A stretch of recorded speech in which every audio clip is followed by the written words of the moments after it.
Good afternoon, everyone. I am Anusha Das. On behalf of the UC College, extending a warm welcome to all respected principals, esteemed faculty members, students, and literature enthusiasts joining us today for this insightful session under E-Cademy with Intellectual Field. We are honored to have with us Dr. Sabreen Ahmed, Associate Professor from Department of English, Nagaon University, Assam, who will be enlightening us on the literary practice of posthumanism with reference to selected dystopian fiction. Before we proceed, let's take a moment to appreciate the efforts of Parim City College, Jamshedpur, and the Postgraduate Department of English for organizing this session, aiming at fostering intellectual discussion and broadening our literary horizons. Now, I would like to invite our principal, Dr. Mohammed Riazka, to please come up on stage and address today's speaker.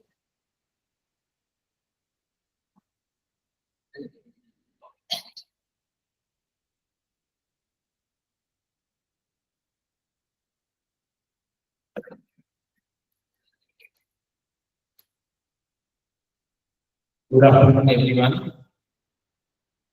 I am delighted to extend a warm welcome to our distinguished guest, Dr. Sabreen Ahmed, Associate Professor, Department of English, Nagaon University, Nagaon, Assam, Dr. S.M. Yahya Ibrahim, Head PG Department of English, Parim City College, all faculty members, and my dear students. It is indeed a privilege to have such a distinguished academician, Dr. Sabreen Ahmed, today. On behalf of the management of Parim City College, I feel honored to welcome such a personality from the field of academics, who have recently agreed to share her insight on the literacy practice of posthumanism with reference to selected dystopian fiction. E-Cademy is an initiative of the PG Department of English, Parim City College, which intends to open the door of knowledge for our students by introducing them to fertile minds across the globe. In the earlier events of the series, the department has welcomed several academicians of the national and international repute. Today's interaction with Dr. Sabreen Ahmed is another one in the series, and we all are eagerly looking forward to a wonderful lecture. I congratulate the head PG Department of English, Dr. S.M. Yahya Ibrahim, for his efforts to bring such an eminent personality to us, and wish the department a wonderful event today. I extended my best wishes to the departments, its students, and its faculty members for a dynamic learning session ahead. Thank you very much to all.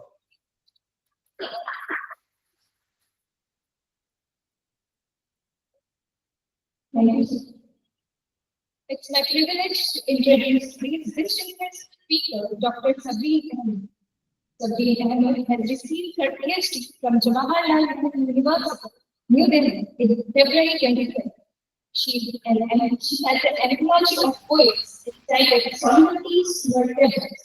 Her edited books are Indian fiction, English and Norwegian, interface language, theology, and gender in Norwegian, published by Excellent Books, Kolkata, in Web 2022, and Internet, Troubled Minds, and Gender Secrets, published by this and all University.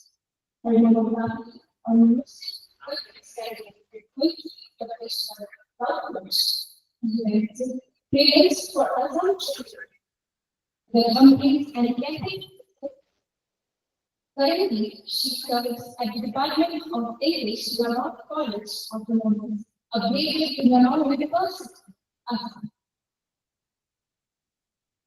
As an associate professor and the president head of the department, we are truly fortunate to have her with us today, and I am sure this session will be an enriching experience for all of us.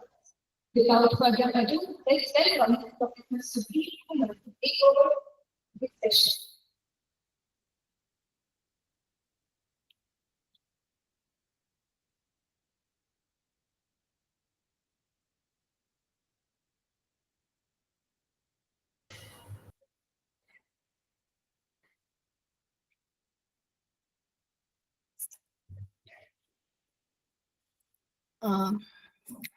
Respected Principal Sir, respected IQAC Coordinator and HOD of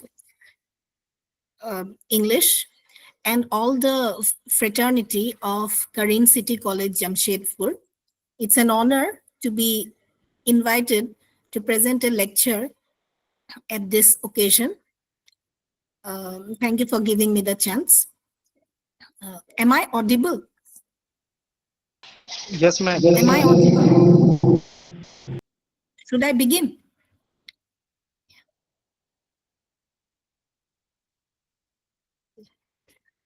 So the title of my lecture today is The Literary Praxis of Posthumanism with reference to Selected Dystopian Fiction.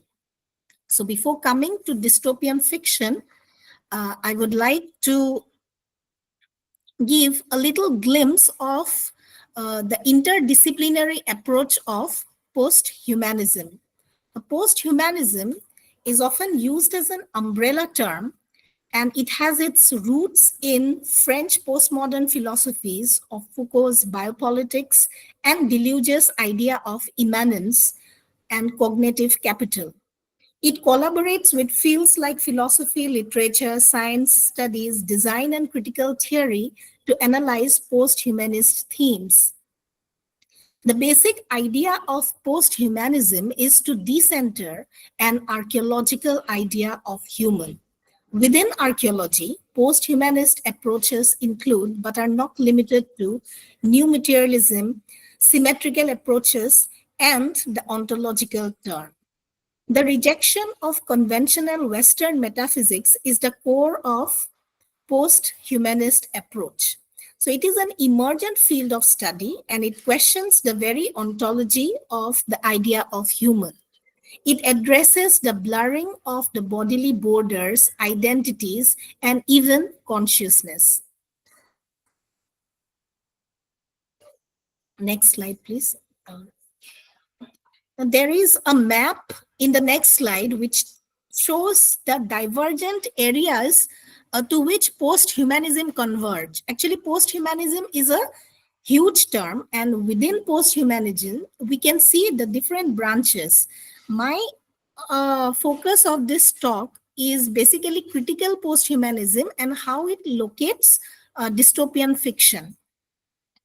So in this branching, we can see that there is the critics of post-humanism and transhumanism, then there is anti-humanism, then there is the idea of voluntary human extinction, how there is an AI takeover, and how transhumanism is different from post-humanism, and how critical post-humanism gives the branching out to cultural post-humanism and the post-human condition.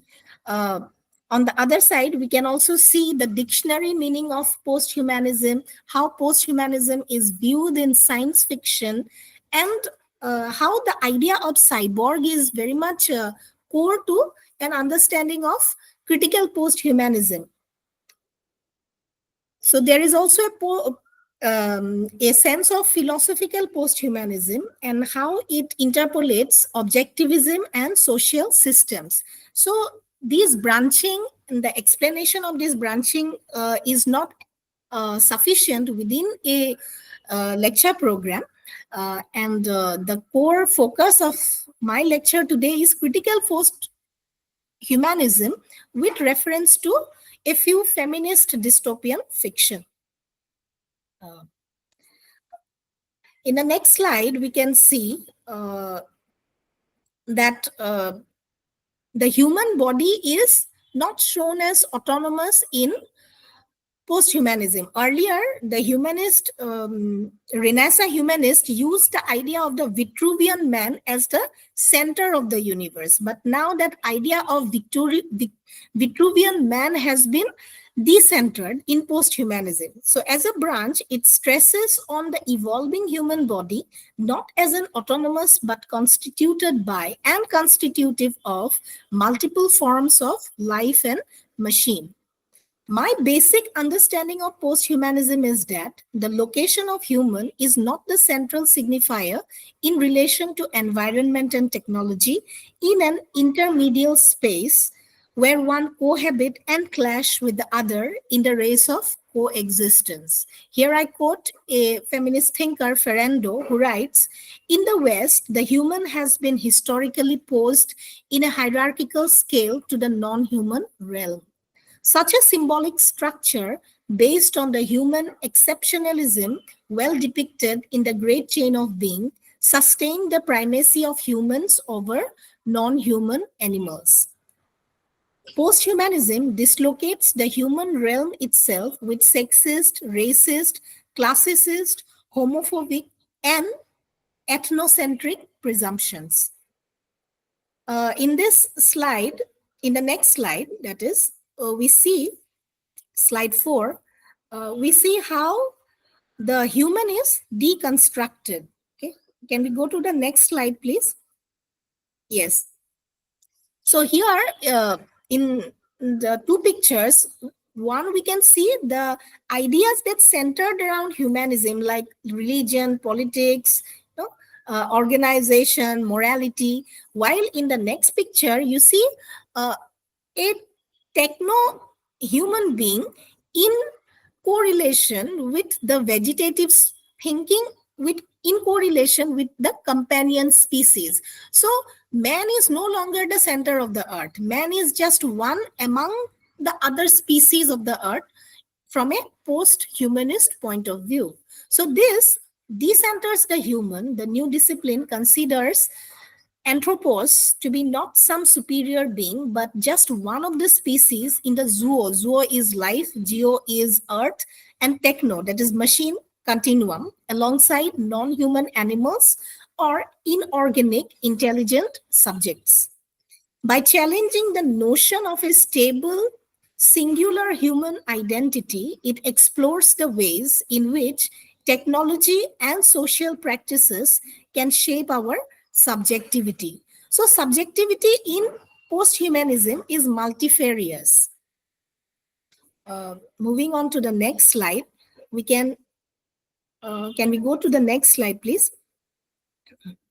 Yeah, we can here see how posthumanism dismantles the European humanist tradition. So these are the pictures that I have collected from the net about of our humanist thinkers like Martin Luther and others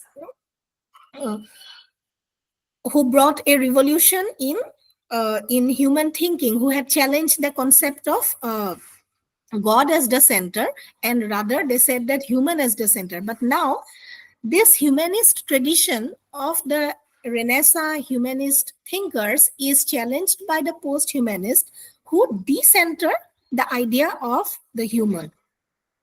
The 21st century post-human enthusiasts started associating the body as a melting pot of myriad organisms emerging into a post-human body. So the post-humanist rhetoric is to question the human in the European humanist tradition. The politics surrounding the post-human body is an occurrence following the supposed failure of humanity.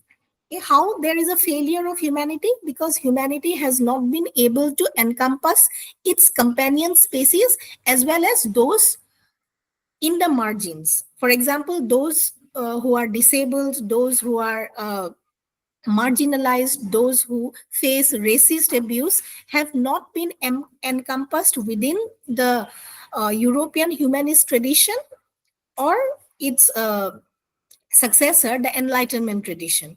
And that's why the post-humanist thinkers had questioned this, the idea of Western metaphysics.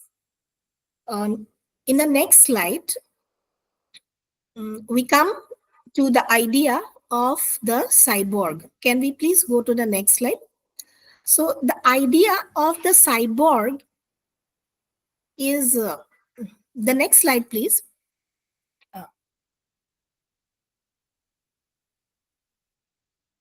Am I audible?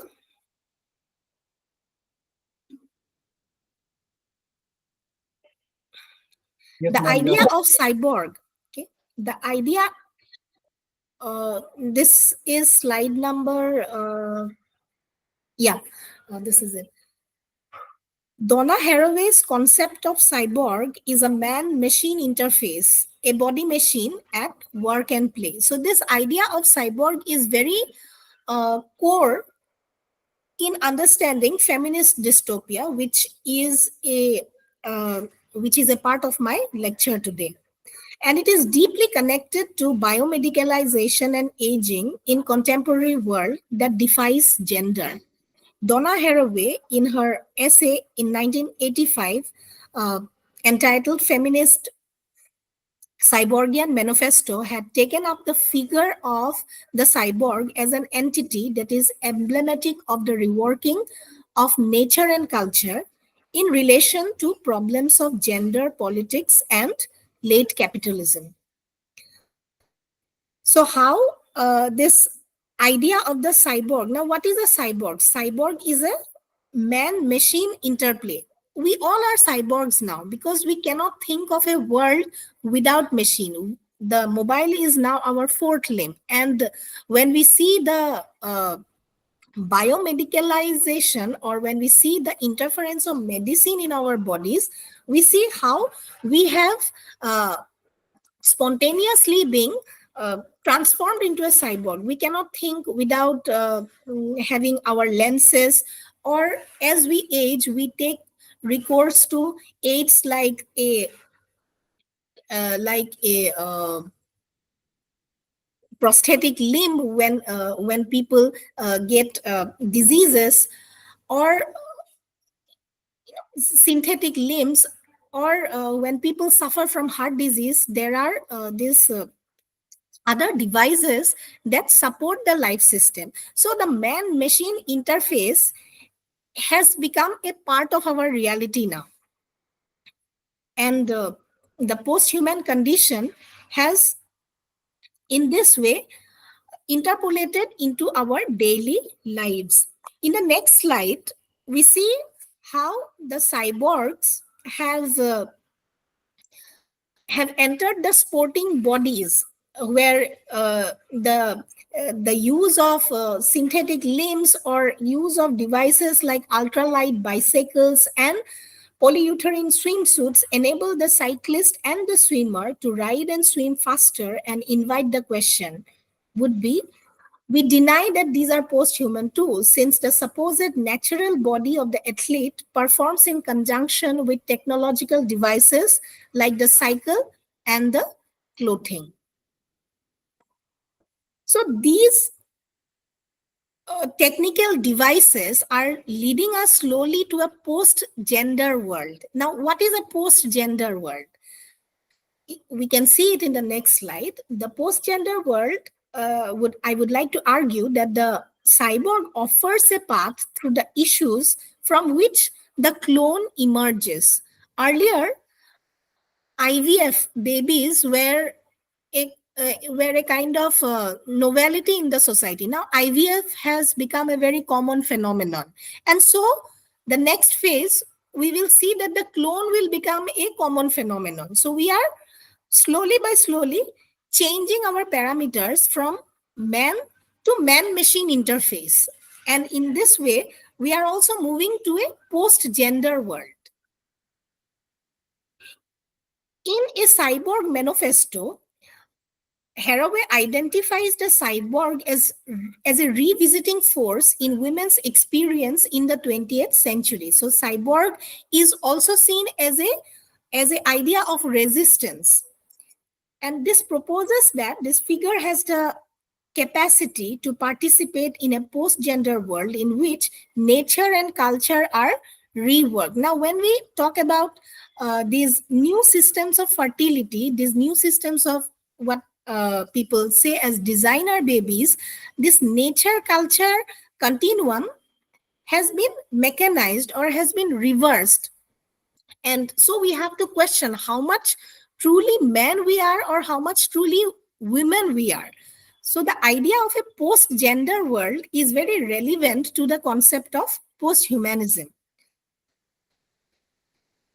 Another thinker, Maria Murphy, says that cyborgs are the illegitimate offspring of militarism and patriarchal capitalism. Clones emerge as contested and contradictory reproduced beings. Feminist theorists like Judith Butler and Haraway both have maintained that the concept of a livable life should be extended to non-human life forms. In this slide, I have taken the picture of a cyborg, and this cyborg is named Techno-Ophelia, Performance, Patriarchy and Cyborg, Feminism in Science Fiction by Amy Chase. Now, who is Ophelia? Ophelia is the beloved of Hamlet, and we have read Ophelia as a very weak character who could not come in terms to her to the decisions of her lover Hamlet or her father, and she chose the easy way of suicide. But here in this picture, we don't see a weak figure. We see a able-bodied machine, okay, which is powerful, and this is a kind of resistance or reverting the idea of a crying weak female who was Ophelia as seen in Hamlet's immortal literary piece, Shakespeare's immortal literary piece, Hamlet, right? In the next slide, I'm venturing into the idea of critical post-humanism. So Rosie Bredoity is a theorist who is very essential for understanding the concept of this post-gender world along with Donna Haraway, and I'm quoting her in this next slide. The complex times that we live in is defined by Rosie Bredoity as the post-human condition, a condition that urges us to think critically and creatively about who and what we are actually in the process of becoming. This condition, she accepts, provokes elation but also anxiety about the possibility of a serious decentering of man. Bredoity is clear.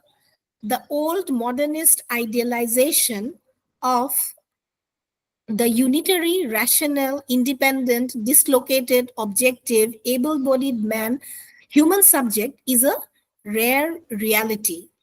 So the idea of the able-bodied human is now no longer visible in post-humanist approach.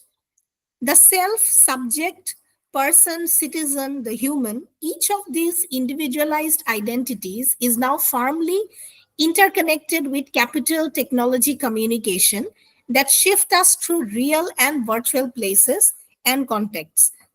So why is critical post-humanism possible? Because of the interventions of capitalism and technology.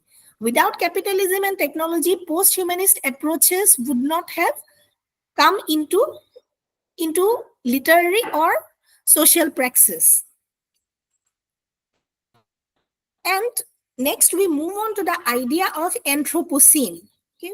For a understanding of critical post-humanism, we also have to understand the idea of the focus on Anthropocene. What is Anthropocene? Anthropocene is the geological era, which is also said as the era of human extinction. The Anthropocene is a crisis of global proportions. The Anthropocene serves as the basis for competing narratives regarding environmental and humanitarian crisis. A post-humanist approach to environmental issues takes into concern these crises of the Anthropocene. It did not happen after the human, rather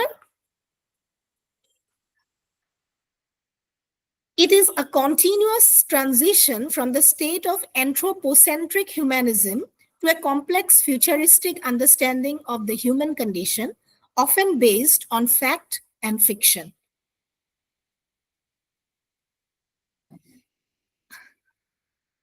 So this leads us to the post-human apocalypse, the understanding of post-human apocalypse. And when we understand what is post-human apocalypse, we move on to dystopian fiction, or the general understanding of dystopia. Now, what is the post-human apocalypse, or pralay, mahapralay, as if we say, if we would like to use the Hindi term, or Qayamat, if we want to use the Urdu term, or after Qayamat. What is post-apocalypse? A phase, which would also question our religious understanding, but that is not actually the purview of today's lecture. We are confining it to the literary praxis.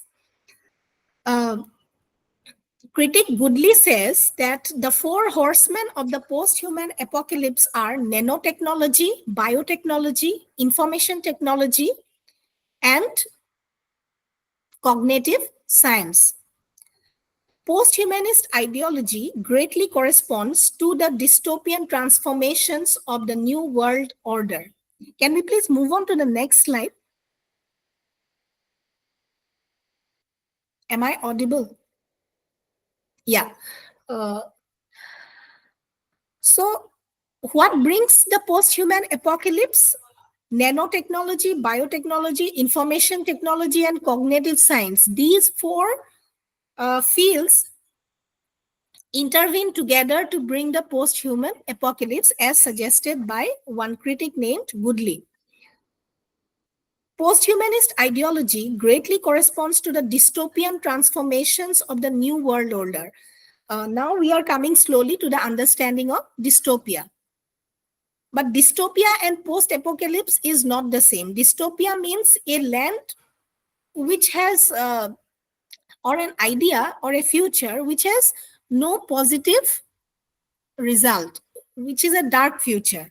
While post-apocalypse is a sort of positivity which can be brought together after the end of the apocalypse.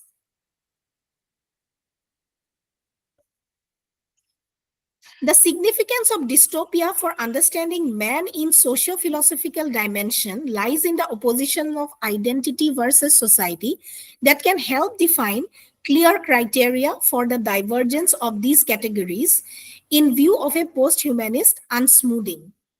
Life beyond the species directly contests anthropocentrism. What is anthropocentrism?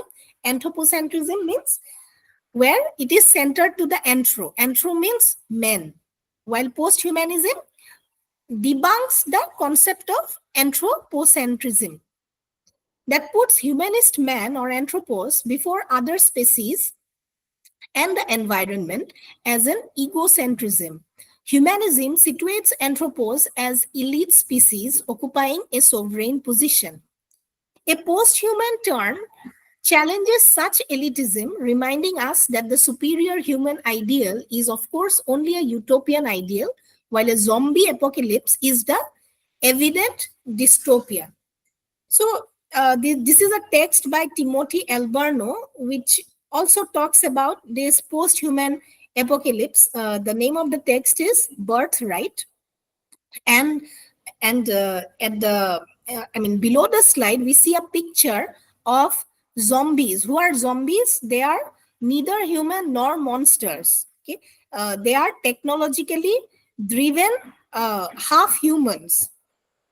And when we talk about dystopia, there are a lot of dystopian films that focus on zombies, which are of interest to many teenagers. In the next slide, we see how the expansion of human species has led to the technological mediation. In the picture at the top, this is how the art is seen in in comparison with its companion species. This is a vision of a futuristic universe. And below, we see this pyramid of anthropocentric man, while uh, on the side, we see the circular symbol of man as one among the several species in the universe, which is the core of post-humanist understanding, where man is not just the center, but one among the several species. The pure organic entity that was anthropos has now been technologically mediated to an unprecedented order. The human species has become expanded, meaning that the boundaries between man and his others has collapsed. We can see it at the picture that is below. The others include animals, insects, plants, environment, and the cosmos as a whole. Rosie Bredoity postulates that post-humanity moves beyond the species and the speciesism or anthropomorphism of humanism, freeing up solidarities of non-humans, including animals and the wider natural environment. Post-anthropocentrism is the post-human response.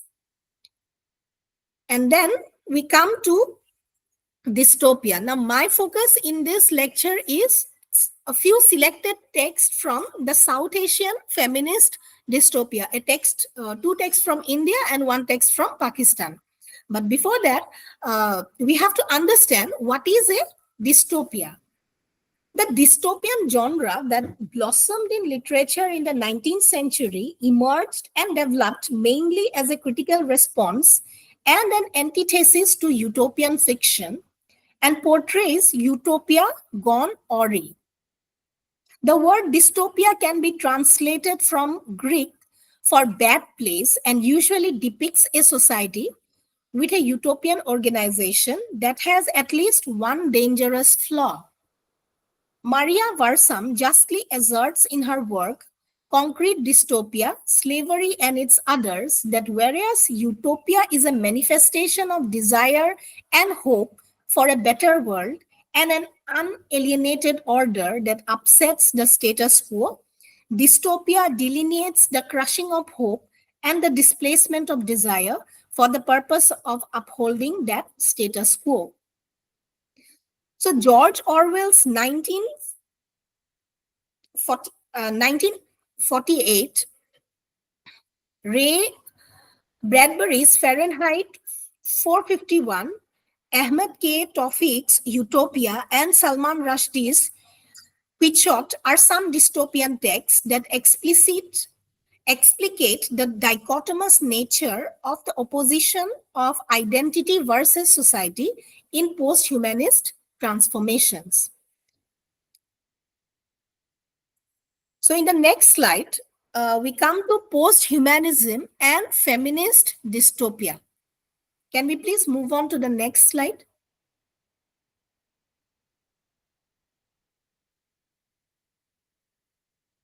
Am I audible? Yeah. Okay. So post-humanism and feminist dystopia. So here are the pictures or titles of some feminist texts with a dystopian vision. Feminist dystopian narratives dwell on the techno-capitalist and techno-patriarchal aspects of regulating the othered bodies, often abused, rejected, and neglected. Here, the cyborg figure appears to be in constant battle against the consistent factor of most dystopian setting, exploitative, patriarchal, authoritarian regimes in a post-apocalyptic society. Haraway's cyborg imagery offers a scope to the feminist science fiction writers to engage in discussing of reconceptualizing and reimagining the machine-human relationships. Although the merging of human bodies with technology, nature, or extraterritorial matter is a common theme in post-humanism, this merger is rarely an act of empowerment in the post-apocalyptic setting. Rather, it is often depicted as a dreadful nightmare, the ego penetrated, dismantled, and transformed by forces outside its control. Because it demands a confrontation with the fragility of identity, the human transforms into something other than itself, a transition that evokes disgust. So, dystopian settings are not pleasure giving. Give they often give an idea of disgust. So some of the novels that are shown here are, one is Vox by Christina Dechin, one is The Lesson, then Prayag Akbar's Leila, The Farm by Joan Ramos, Before She Sleeps by Bina Shah, The Water Cure by Sophie McIntosh, The Red, Gather the Daughters by Jeannie Melant, then Planet, and The Power. So these are some of the dystopian fictions that are often talked about or often being researched upon. In my next slide, I will talk upon first a post-apocalyptic dystopian novel from the Indian context by Lavanya Lakshmi Narayan. Can we please move on to the next slide? This text is entitled The 10% Thief. So here in this novel, The 10% Thief, we see how female bodies are negotiated in dystopian fiction.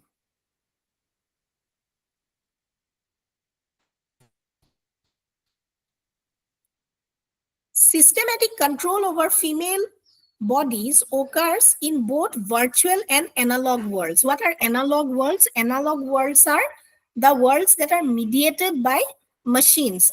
I mean, analogs are not fully human. They have robotic components within them. And in this collection of stories, we see how analogs were treated in a patriarchal world. The hyper-capitalist ideology of the virtual world aims to completely commodify women by reducing them to their compliance, productivity, and beauty. In the virtual society, women's perceived utility is directly related to their value. This goes beyond physical labor to encompass their capacity for reproduction, emotional labor, and their function as outward representations of social achievement. Social validations regarding beauty and physics are seriously taken into concern, and award programs seen in this particular fiction, such as Bell Corp and Brightest Awards, represent the refracted vision of society. Here, Cinderella finds it uncomfortable to participate as a public figure. She says, I am a skinny girl. I am barely over 5 feet tall. What will they say when they see me for whom I am? I lose all my psychological edge. So this is seen in this text. The devaluation of unproductive bodies is demonstrated by the analog women's exclusion from the system. So who are the analog women who are excluded from the system? The women who cannot reproduce. The way women's bodies are portrayed in 10% Thief is a microcosm of the book's criticism of patriarchy, capitalism, and social control. So what I want to argue here is that dystopia is a result of how the society operates under a totalitarian system. The totalitarian system may be imposed by patriarchy, may be imposed by capitalism, or it may be by some form of political social control. So this is the Indian perspective that I am trying to show in today's talk. There are other novels like Clone by Priya Charukai Chabria, who also shows that the clones are not treated as proper human, and they are used as discard materials of the society. And this also gives a comment on the patriarchal nature of the Indian society. Though I'm not going into details of that text, the next text that I am going to discuss in brief is Before she sleeps, this is a text by a Pakistani writer, Bina Shah. Can we please move on to the next slide? The next slide, please. So here in this text, we once more see the effects of living as well as the effects of dying, the politics of dying, that is necropolitics, and the politics of living, that is the zoopolitics, and the continuum or the convergence between the two is shown in this novel. This novel is showing an aftermath of the pandemic period, where in a fictional world, in a fictional setup, it shows that all the women had died in a particular country. The country is not named. It is called the Green City, but we know that the Green City that is referred to here is none other but Pakistan, or one city in Pakistan. Bina Shah's novel, Before She Sleeps, touches upon the motif of feminist dystopian setting that points gender inequality as exacerbated by pandemics, but also envisions ways of women rebellion. So in the Green City, one woman was ordered to take more than one husband to keep on the continuity of the population, because a large part of the population was erased because of the pandemic. So the rule was made in such a way that one woman has to take more than one husband. And in order to escape this totalitarian mechanism, another underground world was created, as shown in the novel, the world called Panah, where people from the Green City would go for solace, and they would seek companionship beyond physical closeness. And in that underground world of Panah, we see not full humans, but also we see the cyborgs. And that's why this dystopian vision is clear in the novel, that in the real world, there was no escape for a woman who were used as birthing machines, while in the underground world, where they had come to take Panah, they had to follow a strict regulation, and they could not go out as normal human beings in the real world.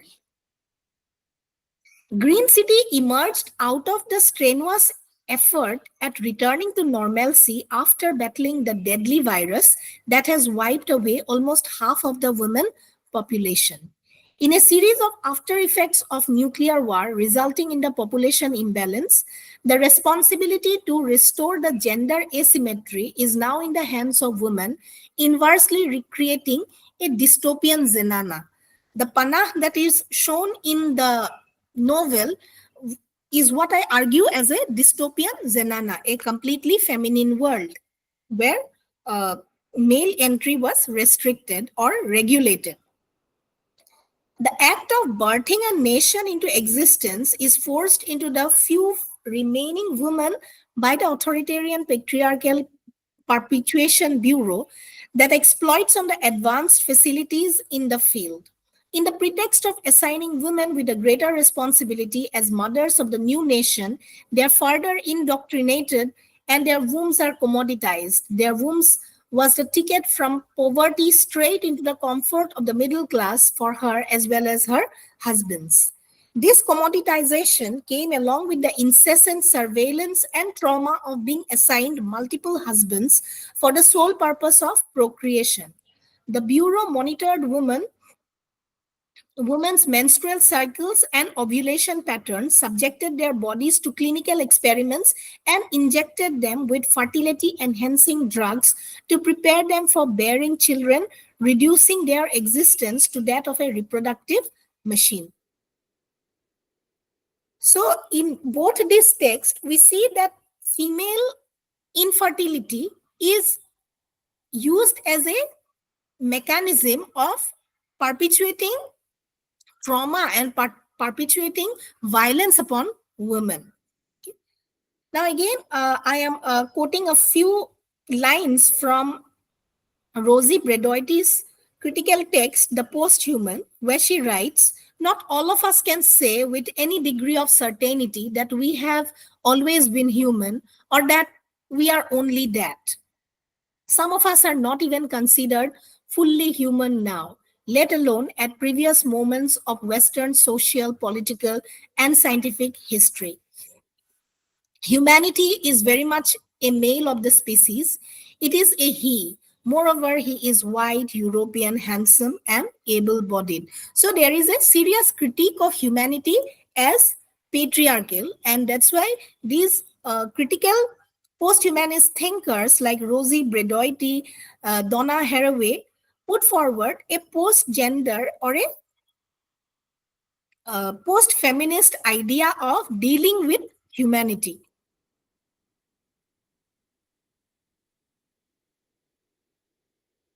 In the next slide, this is slide number 18, beyond money, machine, and medicine.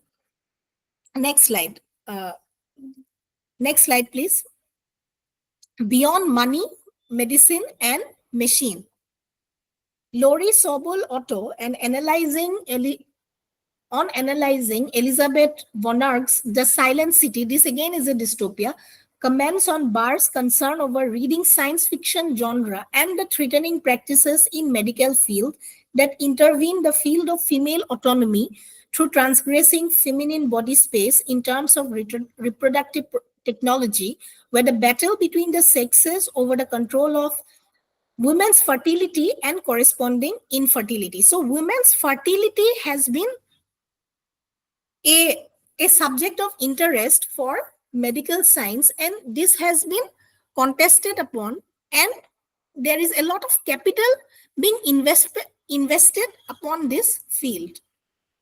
These overlapping spaces are blurring the boundaries of reality and fiction in contemporary times. Now, in the novel by Bina Shah, that is Before She Sleeps, we see a character named Nuria Salem who had 5 husbands and was due to be married again to a 6th husband at the end of the month.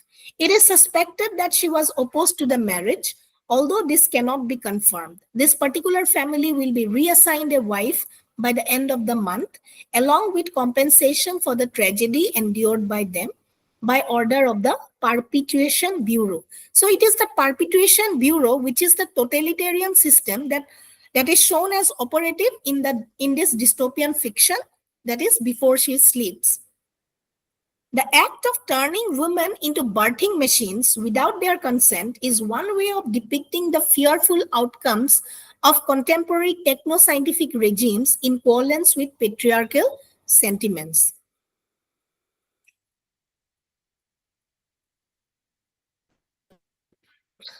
Now, in the next slide, I'm showing some of the prominent post-humanist thinkers. I'm quoting Rosie Bredoity at the top of this picture. Then we have Donna Haraway.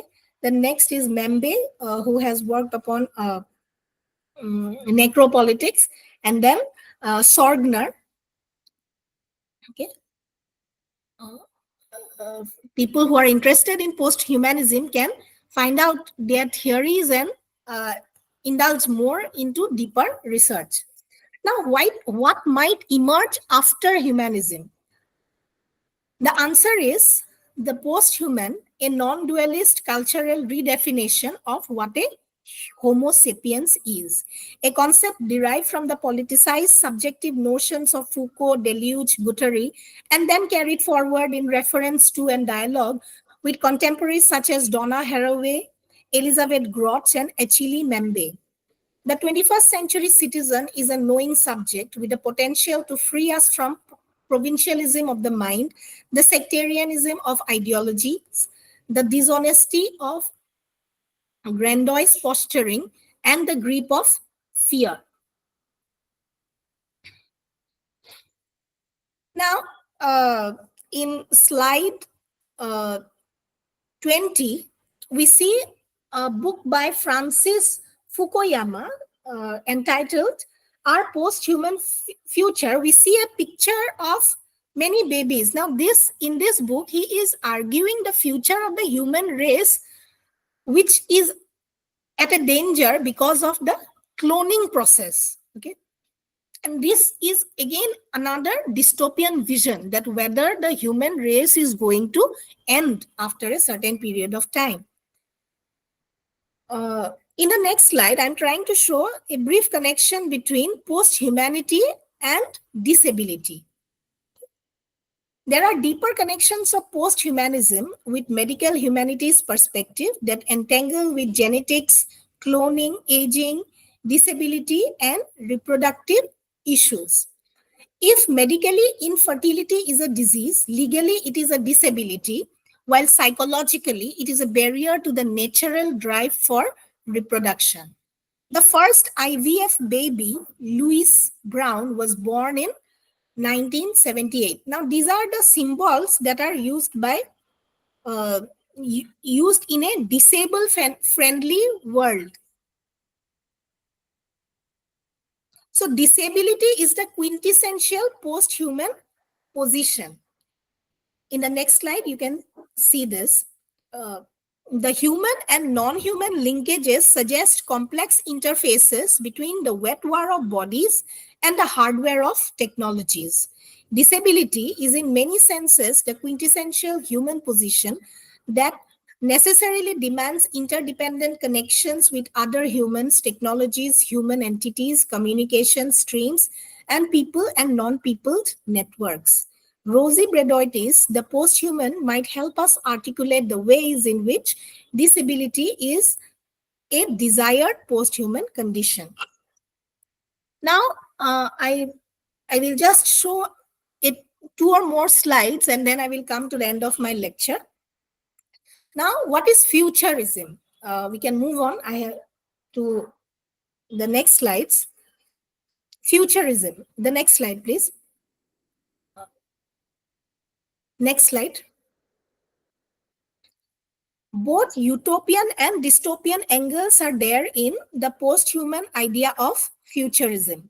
For example, an ad showing a toddler coming in an electronic train right from the school to his home is a utopia if considered from the Indian context.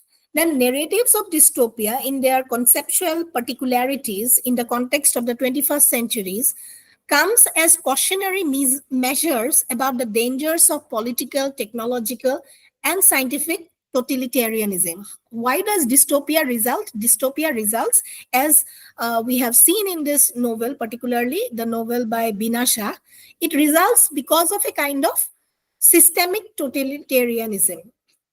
Dystopian futuristic sci-fi shows the end of human race, but the human race can coexist only in a post-human condition of interconnectedness. So dystopia has a very dismal idea of a future. And I don't want to end my lecture with this dismal view. In the next slide, slide 24, please, we can see the shape of the future sapiens. In June 2019, Vladimir Posner interviewed the renowned Israeli historian Yuval Noah Harari. We all know his name. He is famous for the text Sapiens and Homo Deus. He coherently argues that the advances in biotechnology will soon change the human species beyond recognition. The dramatic transformation of our physical bodies and brain will make irrelevant all the emotions, concepts, and modes of self-identification that presently give meaning to our world. Now, this picture is that of a zombie, okay? That because of biotechnological intervention, that the world will once turn into zombies. This is a dystopian vision. We don't know whether it is going to be real. In the next slide, we see the Fourth World War or war against AI. In a book, The Fourth World War, Korputov defines the Fourth World War as the war against AI and predicts a rather grim outcome for Homo sapiens. Rather than challenging AI, mean, what I believe is we should learn to build a nexus with the changing world. I believe a coexistence with the non-human environment of the ecosphere is the only survival strategy for the human race in the planet circumscribed by machines. The discipline of plant humanities and animal humanities will take forward the post-humanist praxis of environmental concern in the Anthropocene if it continues in the post-Android era. So what is the post-human? The post-human is an indicator of our historicity where we have to think differentially but together of a convergence of multiple partial perspectives of the continuum of nature and culture in the Anthropocene, while dystopian fiction tries to move away from this idea of a continuity. So the last slide is a thank you given by a Vitruvian figure who is in correlation with the vegetative species and with the idea of a green thinking. Thank you.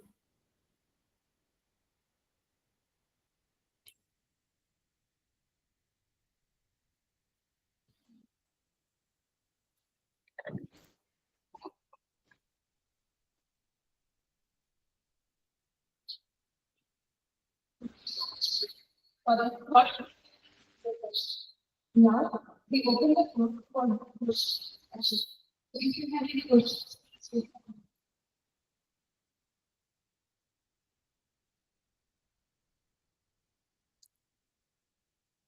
Good afternoon, ma'am. Ma'am, I have a question that while reading dystopian literature, what kind of mindset or view or approach we need to have? Yeah, thank you for your question. What kind of a mindset we should have? Yeah, dystopian fiction would lead us to a very bleak and dismal idea of the future. So that's why I have shown at the end of my slides that rather than a dystopian vision, we should think of a post-apocalyptic vision, because post-human condition is a reality in our current world, which we have to accept, and we have to move on with this nature culture continuum of incorporating the man machine interference as well as keeping us in continuum with nature. We have to keep ourselves connected with the vegetative thinking as well as with the companion species to keep us away from the dismal thinking of a dystopian vision. Thank you, ma'am. Thank you.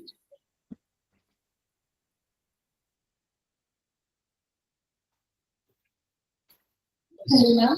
Ma'am, my question is what is the idea behind which you on language, technology, and gender?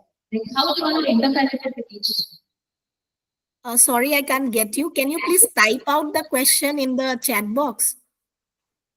You're not very audible, actually. Just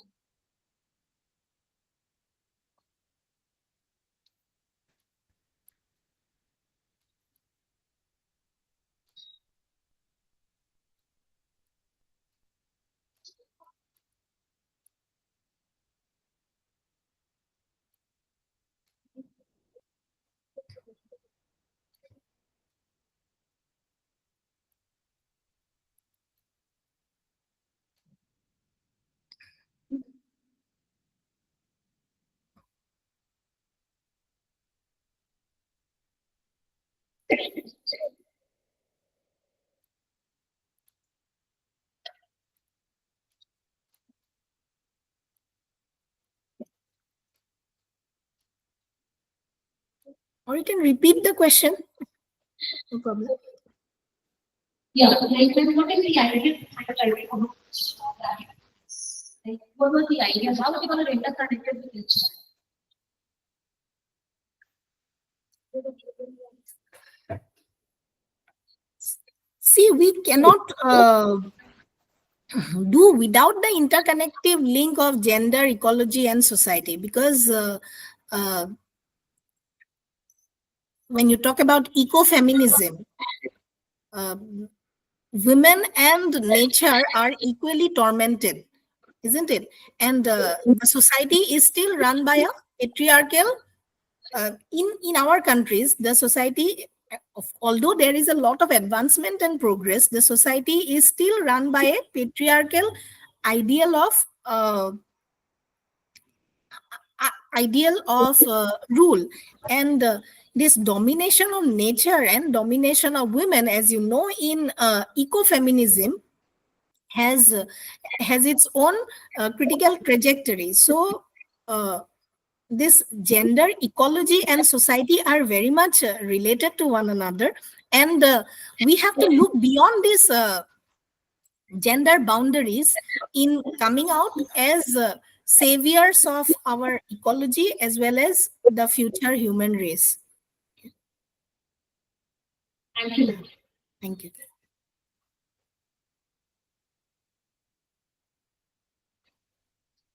Dr.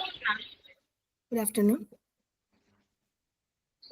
Ma'am, we would like to know about your upcoming work, monologue on writing of Muslim women. Okay, thank you for your question. Actually, my PhD thesis was on muffled voices, the zenana in the Muslim women's fiction from South Asia. So based on that, there is a reworking of that thesis, which will now come out as a book from Routledge, maybe this year. So here in this book, I am looking at the novels by women writers from 3 countries, India, Pakistan, and Bangladesh. So from India, right from Atia Hussain, to recent writers like like what's her name? Uh, uh,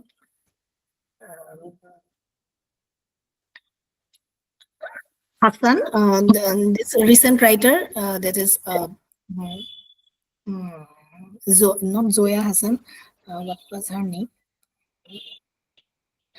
And from this Bina Shah's novel that I was talking about, this is also a part of my study.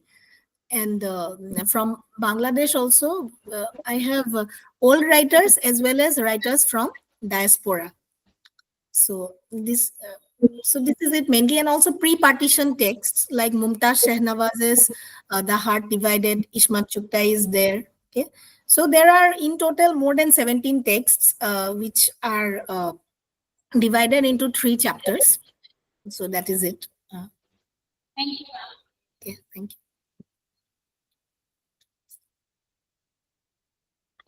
Good afternoon, ma'am. Ma'am, I want to ask you what are challenges you face while writing your books? Can you please repeat the question? I want to ask you what kind of challenges you as a writer face while writing, as a writer on various kind of topics. Actually, I am still not a full-fledged writer, so to say. I'm an academic. So I write books as an academic purpose, and there are a lot of challenges. I mean, personal as well as professional. You have to give time to your professional space as well as personal space. And these challenges are there. But if you are keen on a topic, you have to focus on it and you have to finish it till the end. That's it. Basically, it's your confidence and perseverance which will lead you to greater gains in life. Okay, thank you.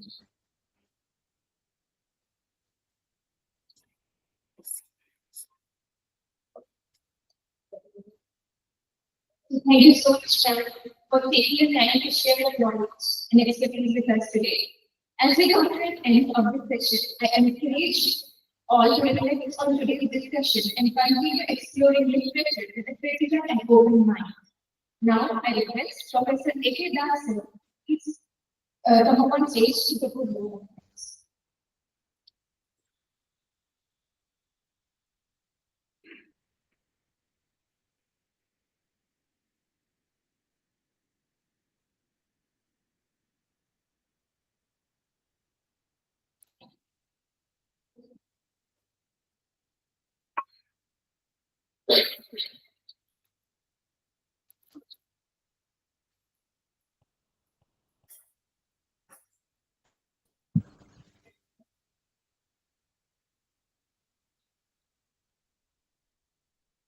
this evening, we have the one in our academy platform, which has been functioning in our college right from the pandemic days.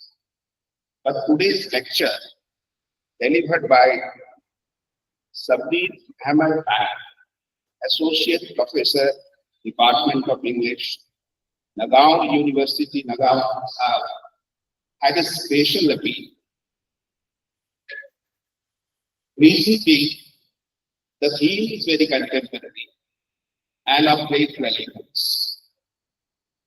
In a nutshell, she has been delving upon, if I have understood her correctly, right from the time of gay age, wherein people lived, how we civilized from that point, how humanism developed, how we are now under the spirit of technology, AI, etc., and how it is impacting our life, rightly or wrong. It's a question of debate, whether we are progressing or we are regressing.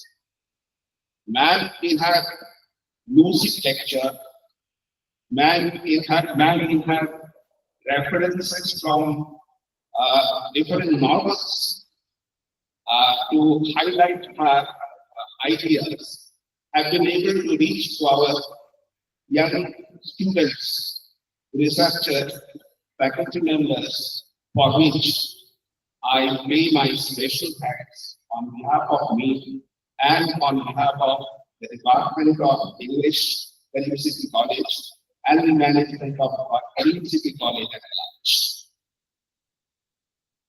In her lecture, she has dealt upon posthumanism and feminist diaspora, and then she has spoken of some idea of cyborg. She has also dealt upon critical posthumanism, Anthropocene, expansion of human species to technological mediation, and then she has come down to the novels, the texts, and she has given examples from the 10% seed, before she sleeps, and then beyond money, medicine, and machines, which were very much to the context and very much to elaborate her points on issue. Our students, they have found interest, ma'am, in your lecture, and therefore we might have seen how they are questioning you, how they were trying to quench their curiosity, their thirst for knowledge.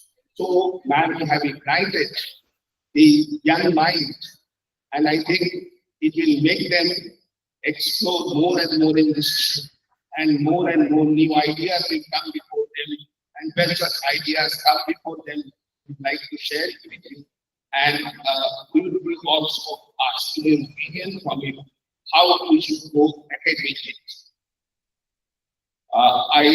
On behalf of our college, and on behalf of English department of our college, I extend my heartfelt thanks to you for finding it convenient for you to accept our invitation and to be with us this evening and enlighten us. I am also thankful to all the students who have come to attend this program, which I am sure have certainly widened their horizon of understanding of this subject.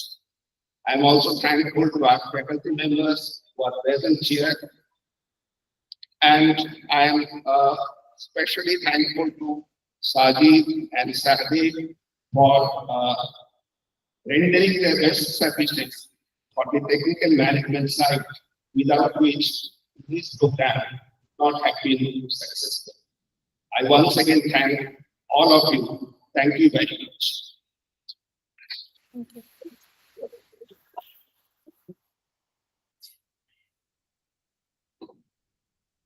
Okay, thank you, ma'am.